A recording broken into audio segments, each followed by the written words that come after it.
IPO 시장에서 투자자들의 업종별 옥석 가리기가 심화되고 있습니다. 이러한 분위기 속 현대오일뱅크도 상장 철회를 결정했다고 하는데요. 관련 내용 짚어드립니다.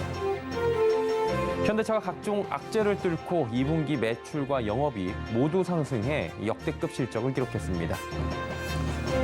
통신사들이 5G 중간 요금제 출시를 앞두고 있는데요. 실효성이 부족하다는 지적이 나옵니다. 금융당국은 어제 카드업계 규제 완화를 시사했습니다. 자, 이로 인해 업계가 새로운 활로를 찾을 수 있을지 이슈 플러스에서 짚어보도록 하겠습니다. 센 경제라이브 출발합니다.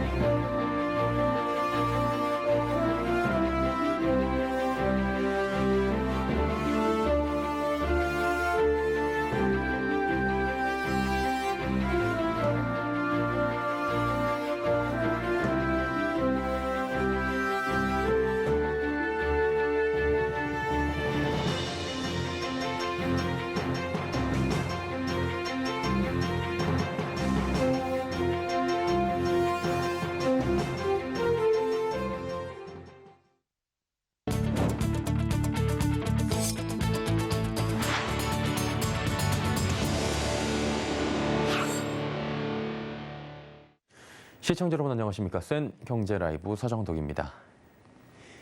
최근에 국내 증시가 부진하자 하반기 기업 공개 시장의 최대호로 꼽혔던 현대오일뱅크가 결국에 상장 철회를 결정했습니다. 증시 호황기 때와는 달리 IPO에서 투자자들의 업종별 옥석 가리기가 심화되고 있는 건데요. 최민정 기자입니다. IPO 3수생이었던 현대오일뱅크가 결국 상장 계획을 철회하겠다고 밝혔습니다. 현대오일뱅크 측은 오늘 제대로 된 기업 가치를 인정받기 어려운 시장 상황이라 더는 IPO를 추진하기 어렵다고 판단했다고 전했습니다. 증권업계 관계자는 최근 원유 정제 마진이 줄어드는 등 정유업계 실적 전망이 나빠지고 있는 점도 상장 철회 요인일 가능성이 크다고 설명했습니다. 최근 국내외 증시 변동성이 확대되면서 공모시장에서 투자자들의 업종별 옥석 가리기 현상도 심화되고 있습니다. IPO를 진행한 에이프릴 바이오와 ICH는 나란히 공모 흥행에 실패한 반면 폐배터리 재활용 업체인 성일하이텍은 공모 흥행에 성공했기 때문입니다. 성일하이텍은 기관 수요 예측에서 역대 최고 경쟁률을 기록하며 희망밴드 상단을 초과한 5만 원의 공모가가 결정됐습니다. 성일하이텍은 국내에서 유일하게 2차 전지 리사이클링 일괄 공정을 보유하고 있어 투자자들의 주목을 받았습니다. 반면 신약 개발 기업인 에이프릴 바이오는 실적에 대한 우려 부각으로 ICH는 고평가 논란으로 투자자들의 관심을 끌지 못한 것으로 풀이됩니다. 설령 증시가 이제 좀 부진한 상황이더라도 수익성이나 성장성이 아주 뚜렷하게 좋다라는 확신이 있으면 오히려 더 주목을 받을 수가 있어서 반면에 이제 조금 전반적으로 이 증시 투자 심리를 많이 타게 되는 그런 일반적인 종목들의 경우에는 좀 제값을 못 받을 가능성이 있습니다. 서울경제TV 최민정입니다. 오늘 김주현 금융위원장이 취임 후 처음으로 5대 금융지주와 만났습니다. 김 위원장은 취약차주에 대한 지원을 당부해 금융지주는 이를 위해 자체적 금융지원 프로그램을 가동하는 등 적극적 지원에 나서겠다고 약속했습니다. 윤다혜 기자입니다. 김주현 위원장은 오늘 금융위 대회의실에서 KB 등 5대 금융지주 회장들과 간담회를 열었습니다. 김 위원장은 최근 물가 급등과 금리 상승 상황에서 대응 여력이 미력한 자영업자와 소상공인, 취약계층의 어려움이 가중되고 있다며 최근 발표한 금융부분 민생안전과제에 대해 이행 협조를 요청했습니다. 최근 금융위는 7% 이상의 고금리 대출을 저금리 대출로 전환하는 대안대출 사업, 부실 소상공인의 채무 조정을 하는 새출발 기금 등의 민생안전 과제를 발표한 바 있습니다. 김 위원장은 건강한 사회 공동체로의 회복을 위해서는 취약계층에 대한 금융권을 포함한 사회 전체의 애정과 관심이 필요하다고 말했습니다. 이에 금융지주 회장들은 금융부분 민생안전과제 주요 정책들에 적극적으로 동참했습니다. 오는 9월 종료되는 만기 연장 상한류의 지원 조치에 대해서도 논의가 이뤄졌습니다. 김 위원장은 소상공인 중소기업 만기 연장 상한류의 지원 조치에 대해 관심과 걱정이 높은 상황이라며 금융기관이 먼저 컨설팅하고 연착륙을 유도할 필요가 있다고 강조했습니다. 금융지주 회장들도 자체적으로 취약계층에 대한 지원을 집중하겠다는 계획을 전해 만기 연장, 고금리 문제 등에서 지원이 이어질 것으로 관측됩니다. 서울경제TV 윤다희입니다. 국내 평균 휘발유 가격이 2달 만에 리터당 2,000원 선 아래로 내려왔습니다. 한국석유공사 오피넷에 따르면 오늘 오전 8시 기준 전국 평균 휘발유 가격은 리터당 1,998원 83전으로 집계됐습니다. 휘발유 가격은 지난 3월 15일 리터당 2,000원을 넘어선 뒤 등락을 거듭하다 지난달 30일 평균 2,144원 90전으로 정점을 찍었습니다. 이후 정부의 유류세 인하 확대와 국제유가 하락에 휘발유 가격은 다시 2,000원 선 아래로 내려온 겁니다. 한편 정유업계는 국제유가 하락에 따라 국내 휘발유 가격이 당분간 하락세를 이어갈 것으로 전망했습니다. 현대자동차가 올해 2분기 역대 최대 실적을 발표했습니다. 반도체 등 부품 수급 차질과 원자재값 상승 등 각종 악재를 뚫고 매출, 영업이익 모두 역대 최고치를 기록한 건데요. 장민선 기자입니다. 현대차는 올해 2분기 매출 35조 9,999억 원, 영업이익 2조 9,798억 원을 기록했다고 오늘 밝혔습니다. 작년 2분기보다 매출은 18.7%, 영업이익은 58% 늘었습니다. 특히 영업이익은 기존 최고치인 지난 2012년 2분기 2조 5,372억 원을 10년 만에 넘어섰습니다. 분기 영업이익이 2조 원을 넘어선 것은 2014년 2분기 이후 8년 만입니다. 완성차 판매량은 줄었지만 고급 브랜드 제네시스와 스포츠 유틸리티차 등 고부가가치 차량을 많이 판 데다 우호적 환율 효과에 힘입은 결과로 분석됩니다. 현대차는 향후 경영 전망에 대해 반도체 등 부품 수급 상황이 개선돼 생산이 점진적으로 확대될 것으로 기대했습니다. 다만 러시아 우크라이나 사태와 미중 대결 구도 등 지정학적 영향으로 원자재 가격이 급등하고 코로나19 재확산 기미가 보이는 데다 인플레이션 확대와 금리 인상 등 글로벌 불확실성이 상존해 예측하기 어려운 경영 환경은 계속될 것으로 전망했습니다. 아울러 환율 변동성 확대, 업체 간 경쟁 심화에 따른 마케팅 비용 상승도 경영활동 부담 요인으로 꼽았습니다. 한편 현대차는 지난 1월 연간 실적 가이던스 발표 당시 제시한 올해 매출액 전년 대비 13에서 14% 성장, 연결 부분 영업이익률 5.5에서 6.5% 등의 목표를 그대로 유지하기로 했습니다. 현대차는 최근 공개한 현대차 전기차 전용 브랜드 아이오닉의 두 번째 모델인 아이오닉 6의 2022년 3분기 출시를 통한 전기차 라인업 강화, 생산 및 판매 최적화를 통한 판매 최대화, 고부가가치 차종 중심의 믹스 개선을 통한 점유율 확대 및 수익성 방어 등에 집중할 계획입니다. 서울경제TV 장민선입니다.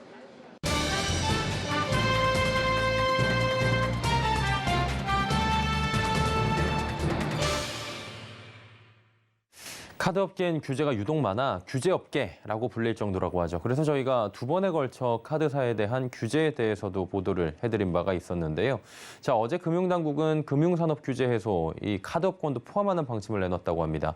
업계가 새로운 활로를 찾아낼 수 있을지, 또 앞으로 남은 과제는 무엇인지 금융부의 김미연 기자와 짚어보도록 하겠습니다. 어서 오세요. 안녕하세요.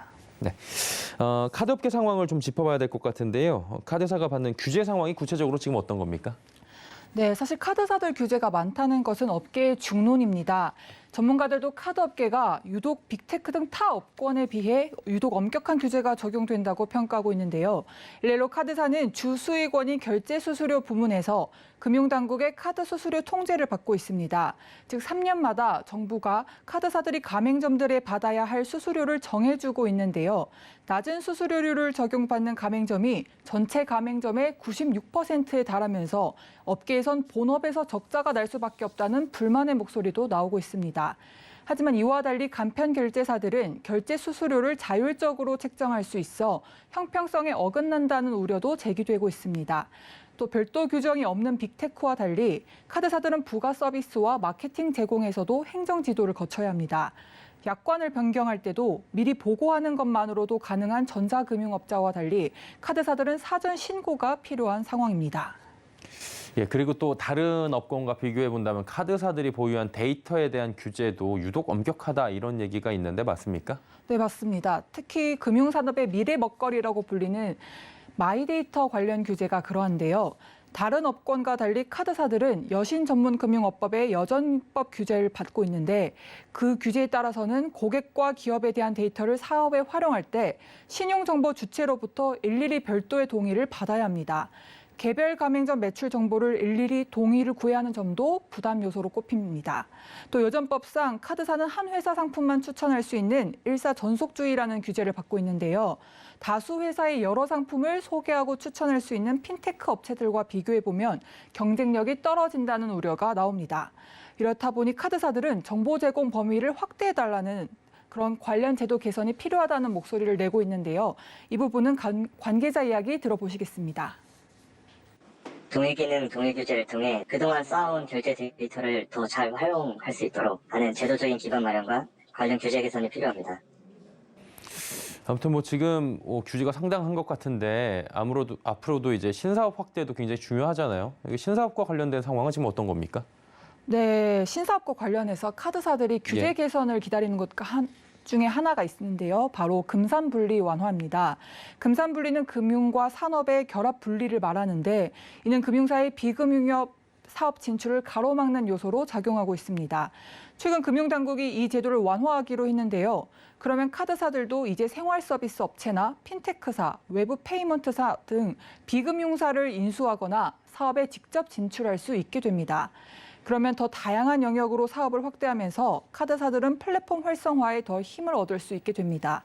다만 당국이 제시한 금산분리는 큰 뼈대만 나온 상황이고 아직 많은 논의가 남았습니다. 그래서 업계가 희망하는 수준의 정책이 나올지는 아직 미지수입니다. 이게 시대의 흐름에 따른 규제 완화는 필요하다라는 입장이겠지만 이것도 너무 지나치면 부작용이 생기잖아요. 우려되는 점은 없습니까? 네, 우려되는 점이 반드시 있죠. 금융은 리스크 관리가 매우 중요한 업종으로 꼽히는데요. 그렇다 보니 카드사들도 규제 완화에 따른 외연 확장에만 앞서기보단 우선 리스크 관리에 충실해야 한다는 것이 전문가들의 조언입니다. 이 기본 위에서 카드사들도 새로운 기술을 접목한 상품들을 계속 만들어내는 것이 중요하다고 전문가들은 평가하고 있습니다. 이 부분은 전문가 이야기 직접 들어보시겠습니다. 리스크 관리를 먼저 탄탄하게 하고 거기 위해서 영업을 하는 거기 때문에 영업만 해가지고는 문제가 있는 거죠. 일단은 기본에 충실해야 되고요. 기본에 충실해야 되고 새로운 상품 그리고 새로운 기술이 접목된 것들을 계속 만들어내야죠. 예, 금융부의 김미현 기자와 함께했고요. 오늘은 여기까지 듣도록 하겠습니다. 고맙습니다. 고맙습니다.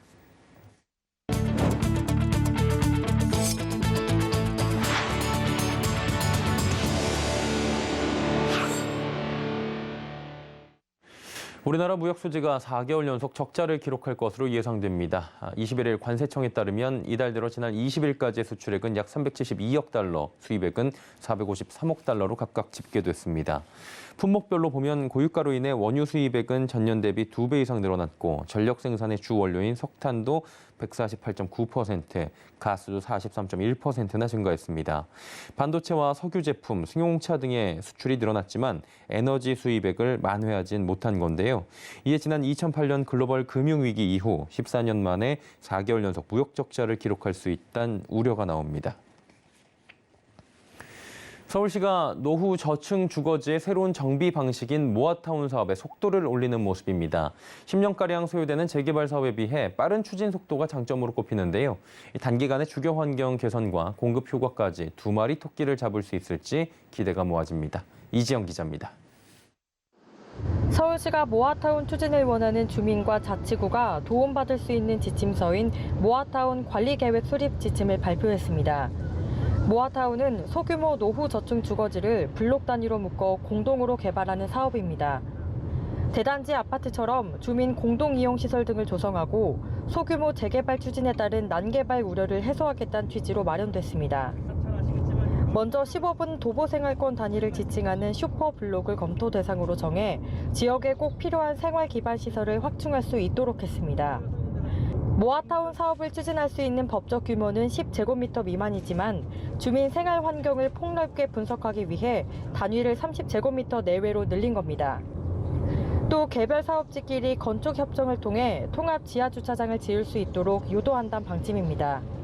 이를 통해 주차난 해소는 물론 소방차 진입 곤란 문제 등도 해결될 걸로 기대됩니다. 사업 대상지 지정 속도를 좀 높이고 주차장이나 여러 가지 생활환경 인프라를 좀 더 개선을 할 수 있는 계기가 될 것 같아서 지금까지 조금 쉽지 않았던 환경에서 거주하던 분들의 주거 환경 개선에 좀 큰 기여를 할 수 있는 부분일 것 같습니다. 시장에선 통상 8년에서 10년 정도 걸리는 재개발, 재건축에 비해 모아주택은 평균 2년에서 4년이 걸린다며 이 사업이 빠르게 추진된다면 주택 공급 효과가 단기에 나타날 것이란 기대도 나옵니다. 서울경제TV 이지영입니다. 정부가 공공에서 하던 도심 복합 사업을 민간 사업자에게도 확대 추진하겠다고 밝혔는데요. 이에 따라 건설사들은 더 많은 사업지 확보에 대한 기대감이 커지고 있다고 합니다. 서청석 기자입니다. 정부가 도심 내 주택 공급을 늘리기 위해 민간 주도 주택 사업에도 각종 특례를 부여하는 민간 제한 도심 복합 사업을 도입한다고 밝혔습니다. 현행 공공도심 복합 사업은 한국토지주택공사 등 공공기관이 주도의 신축주택을 공급하는 형태로 통합심의 등 다양한 특례를 부여하고 있는데 이 특례를 민간 사업자에게까지 확대하기로 한 겁니다. 특례 제도가 적용되면 지구 지정부터 분양까지 걸리는 시간이 기존 약 13년에서 최대 2년 6개월까지 대폭 단축할 수 있어 신속한 주택 공급이 가능합니다. 통합심의 확대를 통해 교통, 재해, 환경영향평가 등 그동안 개별적으로 진행돼 시간이 오래 걸렸던 주택 공급 관련 인허가를 원스톱으로 처리해 인허가 기간도 최대 1년까지 단축할 수 있기 때문입니다. 민간 사업자가 참여해 도심복합 사업을 추진하게 되면 일반적인 재개발, 재건축 때보다 시간이 덜 걸리고 조합과 시공사업단 간 분쟁 등의 부작용도 줄일 수 있을 것으로 기대됩니다. 건설사 관계자는 민간 도심복합 사업이 활성화되면 민간의 전문성과 창의성을 활용해 단순 주거뿐 아니라 다양한 형태의 개발이 이뤄질 것이라며 공공에서 미처 파악하지 못한 지역도 민간의 참여로 활발한 개발 논의가 이뤄질 계기가 될 것 같다며 반겼습니다. 벌써 업계 안팎 개선, 서울 중구, 동대문구의 노후주거 지역과 영등포구의 중공업 지역이 도심복합 사업의 후보 지역으로 거론되고 있습니다. 다만 민간 도심 복합 사업에 지자체가 민간 사업자의 개발 이익 환수에만 집중하면 효과가 반감될 수도 있어 민간에게 적정 이익 부분에 대해서는 인정해줘야 한다는 의견도 나왔습니다. 서울경제TV 서청석입니다. 높아진 주거비 부담에 서민들의 한숨이 깊어지고 있습니다. 대출 규제에 금리 상승까지 겹치며 목돈이 필요한 전세 대신 월세로 밀려나는 사례가 급증하고 있다고 하는데요.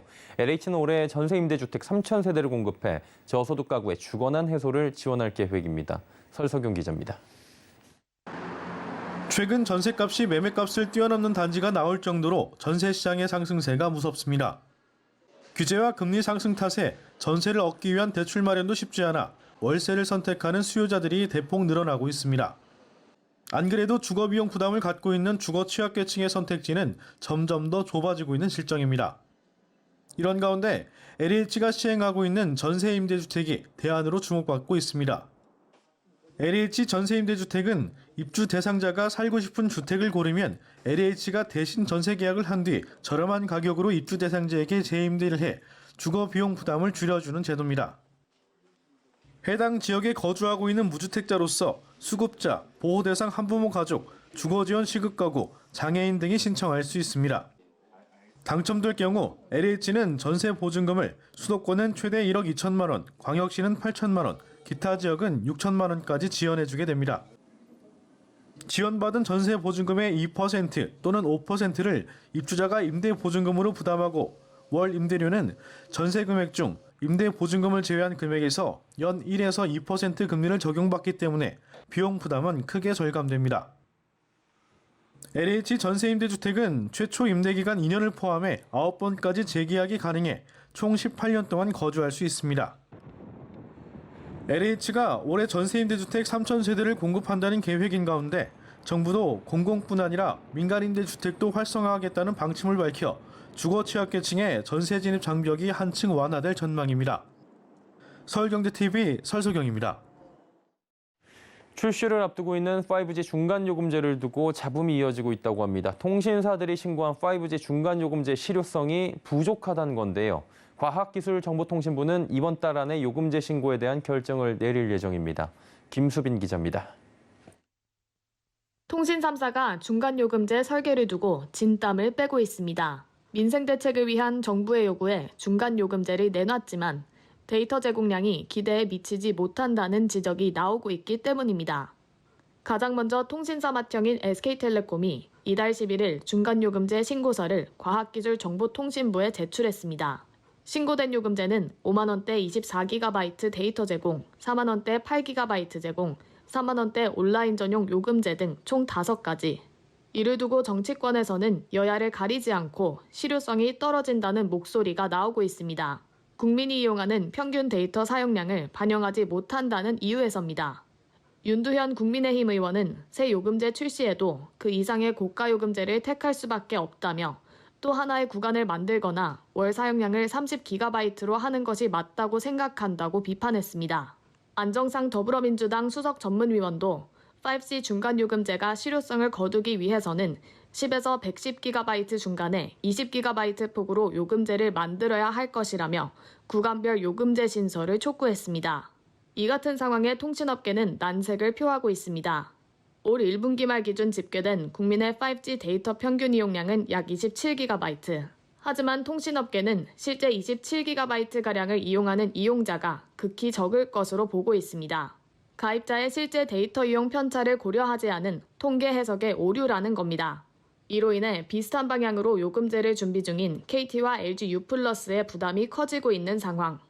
일단 이종호 과기정통부 장관은 어제 어려운 시기에 통신 3사가 중간요금제를 제안해준 데 대해 감사하다며 환영의 뜻을 밝혔습니다. 한편 과기부는 오는 29일까지 SK텔레콤 요금제에 대한 허가 여부를 결정할 예정으로 승인 시 다음 달 초 해당 요금제가 출시될 전망입니다. 서울경제TV 김수빈입니다.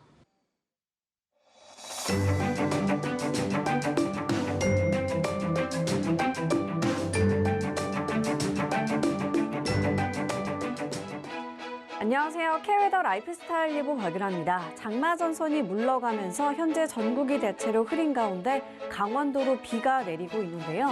영동과 경북 북부 동해안은 내일 오전에 대부분 그치겠습니다. 한편 내일 중부와 경북 지역은 오후 한때 소나기가 지날 것으로 보이고요. 오전에는 산발적인 빗방울이 떨어지는 곳이 있겠습니다. 예상되는 비양은 영동에 20에서 50, 중부와 경북 지역은 5에서 30mm가 되겠습니다. 비가 오면서 오늘 더위가 주춤했는데요. 내일은 다시 30도 안팎의 무더위를 보이겠습니다. 낮 기온 서울과 광주 30도, 대구는 31도까지 오르겠고요. 체감 더위는 이보다 더 높을 수 있겠습니다. 한편 동풍의 영향을 받는 동해안은 강릉 25도 선으로 비교적 선선하겠습니다. 다음은 자세한 지역별 날씨입니다. 중부지방 흐린 가운데 오후 한때 소나기가 오겠습니다. 낮 기온 춘천과 대전 30도를 보이겠습니다. 동해안 오전까지 비가 오다 그치겠습니다. 낮 동안 속초 25도, 울진 26도에 머물겠습니다. 남부지방 구름 많은 가운데 경북은 소나기가 지나겠습니다. 한낮 기온 전주와 부산 30도가 되겠습니다. 전해상의 하늘 흐린 가운데 동해상으로는 비가 오다 그치겠고요. 물결은 남해와 동해상으로 최고 3m까지 높게 일겠습니다. 주말에는 다시 장마의 영향으로 토요일 서쪽을 시작으로 일요일에는 전국에서 장맛비가 내리겠습니다. 날씨였습니다. 생경제 라이브 저희가 준비한 소식은 여기까지입니다. 편안한 저녁 시간 보내시길 바랍니다. 고맙습니다.